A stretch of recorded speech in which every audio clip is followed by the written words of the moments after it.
Alive and alert on the north side of the dirt. It is your man D Real coming at you with another Be Real with D Real, where edutainment is what I do. It is Tuesday, so y'all getting Black Panther related material, at least in one or two videos. Yeah, let's do that. But before we do, as always, I need y'all to do what you always do for me.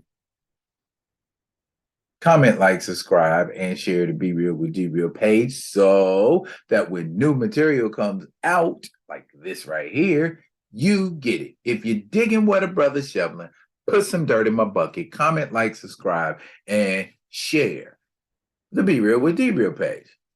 Okay. I was interacting with one of the folks I rock with on YouTube, and they turned me on to this podcast on Spotify. If you want to fool with it, you can. If you don't, you don't have to. But it is called the Audio Handbook of the Marvel Universe. Excuse me for not being aware of this, but it is actually kind of an audio dissertation of information that has been contained in the official handbook of the Marvel Universe. For those of you who do not know what the official handbook of the Marvel Universe is precisely that. It is a handbook of the Marvel Universe which gives a origin story as well as specifications, power levels, things of that nature, height, weight, that kind of thing, for all, as a myriad, I won't say all, but a myriad of characters and places and things and occurrences in the Marvel Universe.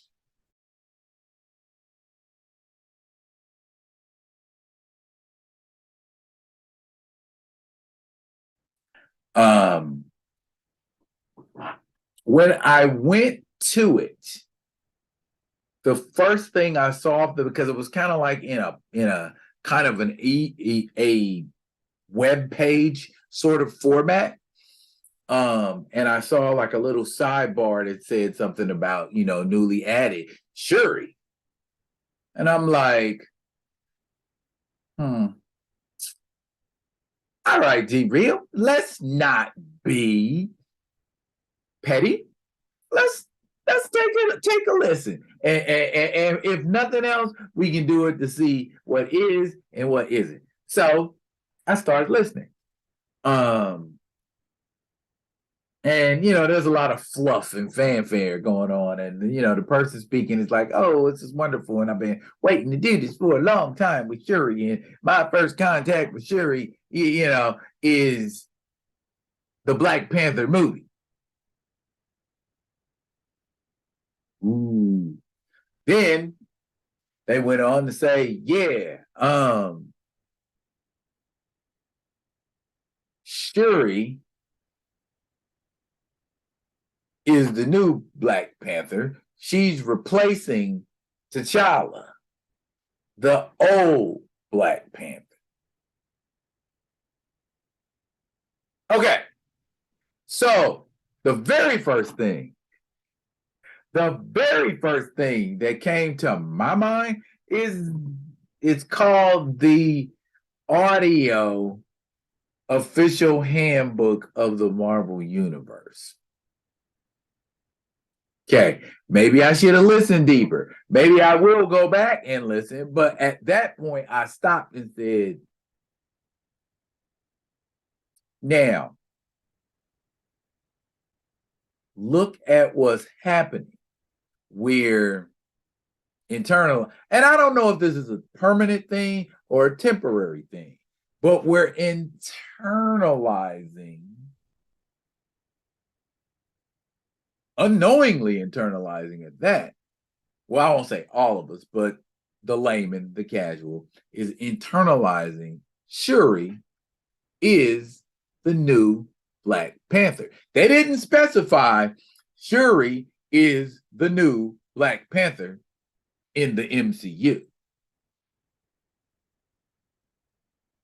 So if you don't specify, is one to assume, especially the audience you're probably talking to aren't comic book readers, because there's probably only two people hitting this page, either folks who's comic book readers and want to get the audio feel of what they used to read, and folks who want to know more about the Marvel Universe, but don't want to pick up a comic book.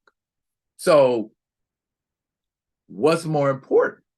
I guess is what I'm getting at, just throughout the rigmarole.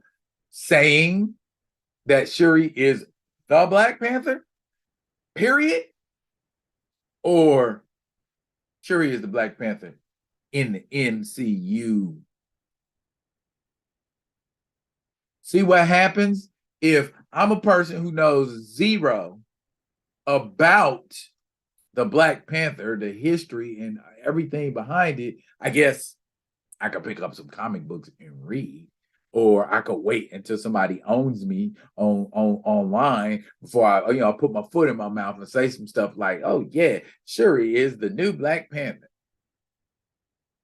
Now, depending on where you say that at, you say that around some people that have been around Shuri since the Reginald Hutland run and seen her metamorphosis into the Griot.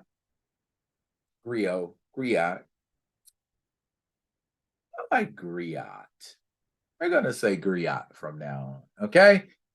Shuri's codename in the 616 universe, as far as you ever hear it again, at least on this page, will be referred to henceforth and forevermore as Griot. Okay, so it's what recasters have feared. We're starting to, well, I keep saying we, forgive me. Casuals and the mass public are starting to commonalize the ramifications in the motion picture across all media. If T'Challa died in the movie and Shuri became the Black Panther in the movie, she must be the Black Panther. Why would Marvel Studios and Disney want to mislead me? Why would Marvel and Disney Studios want to take a classic story out of context? Disney. They've been doing it for decades. Look at all the European fairy tales they've turned into animated features that are nothing like the fairy tales they're based upon. So this is the price we pay for capitulating or for allowing moves to be made. Is we don't get a say anymore. It's their IP and their choice and their decision. You don't get no say, is what's being said, if not directly by action. And so that leaves us T'Challa faithful where? Because it's just like I started saying before. Comic books tend to, if not eventually, follow a lot of the canon from its movie version. And that movie version canon is interspliced with comic book canon and becomes some twisted new canon. T'Challa is dead cinematically, so we got to kill T'Challa in the comic books. I hope that doesn't happen, but I mean, Let's ask ourselves seriously. And if it ain't for nothing else but shock value and to draw more attention to the Wakanda brand, the Black Panther brand, than the death of, put in superhero of your choice. And depending on how popular that superhero is or isn't, their death is going to be like, oh my goodness gracious, the death of Superman, the death of Batman, the death of the Flash, the death of Green Lantern, the death of Captain America, the death of Tony Stark. I could go on and on and on. Okay. Now, usually these deaths don't last that long, but for a character like T'Challa to kill him in more than one media form is very crippling to the brand. And what I mean by that is this. Okay, Batman, you got like 80 something years, 84, 85, something like a bunch of years worth of Batman, right? You kill Batman for like 10, 9, 10 months. That don't do no damage to the Batman brand because you got Batman cartoons, you got Batman comic books, you got Batman merchandise all over the effing place. But now you kill somebody like T'Challa, cinematically and in the comics for 10, 12 months. Okay, yeah, all right, cool. Then when T'Challa comes back, is his debut going to be with all the fanfare and marketing like you would do Superman or Batman or Captain America coming back from the dead, as it were? It's going to be that much harder because he's out of sight, out of mind right now for a lot of people. How much harder is it going to be able to get him back into that mainstream flow of what people say he should be, of what we believe and know that he is, versus that character isn't popular, i.e., we ain't paying attention to that character anymore. So why should we worry, bother, or care if he's dead or not? 1.3 billion shows you that you should care whether or not he's dead. A large part of that 1.3 billion, 700 plus million of it made right here in the good old US of A. Okay, some might argue it was because of the fanfare that surrounded it. Maybe. You know, I was listening to a podcast of a friend of mine, Chillmonger, 33 Burning Questions, and they were talking about how, never before have you been putting folks on buses and busing them to see a movie like folks were getting bused to Black Panther. Maybe. I ain't did the research on that. I don't know. You know what I'm saying? We don't know what was done to bolster numbers with movies. But anyway, I say that simply to say the reason it got where it got, that was why. Maybe. I don't know. I ain't going to argue about that, at least not in this format. But suffice to say, if we start referring to T'Challa as the old Black Panther, what happens with old things?